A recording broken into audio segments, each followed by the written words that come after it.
Hi friends, అందరికీ నమస్కారం అండి. తెలంగాణ రాష్ట్ర వ్యాప్తంగా ఉన్నటువంటి ఆసరా చేయుత పెన్షన్లకు సంబంధించి ప్రభుత్వం నుంచి ఇప్పుడిప్పుడే ఇంపార్టెంట్ ఫ్లాష్ అప్డేట్ అయితే రావడం జరిగిందండి. సంక్రాంతి కానుకగా ఏదైతే ఆసరా పెన్షన్ లబ్ధారుల ఖాతాలో అయితే డబ్బులు అనేది జమ అవుతున్నాయండి.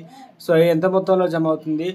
గత ప్రభుత్వంలో మనకి ఏదైతే 2016 రూపాయలు, 4016 రూపాయలు, ప్రస్తుతం వచ్చేసి కొత్త పథకం కింద చేయుత పెన్షన్ 4016 రూపాయలు ఒంటరి మహిళలు, అదేవిధంగా దివ్యాంగులకు 6016 రూపాయలు ప్రభుత్వం ఇస్తామని చెప్పింది కదా. అందుకు సంబంధించి మంత్రి సీతక్క కీలక అప్డేట్ అయితే రావడం జరిగిందండి. సో ఎవరెవరికి ముందుగా జమ చేయబోతున్నారు, ఏ తేదీ నుండి జమ చేస్తారు? ఆల్రెడీ డిసెంబర్ నెల సంబంధించిన పెన్షన్లు ఇప్పుడు జనవరి అయితే వచ్చేసింది. జనవరిలో ఏ తేదీ నుండి డబ్బులు అనేది మన ఖాతాలో జమ చేయబోతుంది, ఆ వివరాలు అనేది వీడియోలో తెలుసుకుందామండి. వీడియోని చివరి వరకు చూడండి, అర్థమవుతుందండి. మరోసారిగా ఛానల్ వస్తే తప్పకుండా సబ్స్క్రైబ్ చేసుకొని bell button all notification activate చేసుకోండి.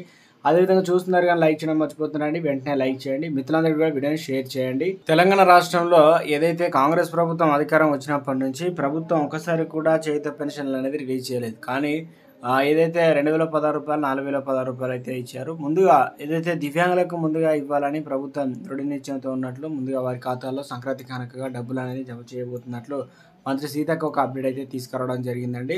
సో ఇటీవల కాలంలో ప్రజాపాలన దరఖాస్తు చేసుకున్నారు. దాదాపు 50 లక్షల మంది అయితే ఉన్నారట. అందులో ఎలిజిబుల్ లిస్టు కొత్త లిస్ట్ ప్రకారం దాదాపు 8 లక్షల మంది అయితే ఉన్నారు. పాత లిస్టులో అనర్హులను ఫస్ట్ తొలగించిన తర్వాత కొత్త లిస్ట్ అయితే విడుదల చేయాలని ప్రభుత్వం అయితే సిద్ధమైనట్టు తెలుస్తుంది.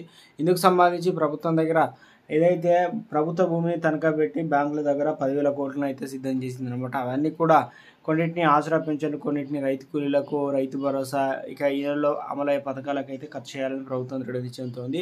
ఈ నెల పెన్షన్లు ప్రభుత్వం సాధ్యమైనంత వరకు సంక్రాంతి తర్వాత నుంచే ప్రభుత్వం అయితే ఇవ్వాలని చూస్తుంది. ఎందుకంటే తెలంగాణలో మరొక 4 నుంచి 5 రోజుల్లో పండుగ అయితే ముగుస్తుంది కాబట్టి మొత్తం మీద అయితే రాష్ట్ర వ్యాప్తంగా ప్రభుత్వం అయితే అప్రమత్తమైనట్టు తెలుస్తుంది అన్నమాట. ఎట్టి పరిస్థితుల్లో కూడా మనకు ఎన్నికలు అయితే త్వరలోనే ఉండబోతున్నాయి కాబట్టి ప్రభుత్వం అందుకు సంబంధించి సిద్ధంగా ఉన్నట్లు ఒక అప్డేట్ అయితే రావడం జరిగింది.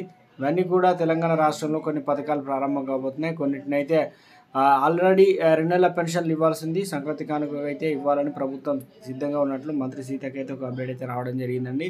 కొన్ని నివేదికలు ఇవన్నీ కూడా తెప్పిస్తున్నారు. ఇవన్నీ కూడా రెడీ అయిన వెంటనే అకౌంట్లో అయితే డబ్బులు అనేది క్రెడిట్ అయితే కాబోతున్నట్లు ఒక అప్డేట్ అయితే రావడం జరిగిందనమాట.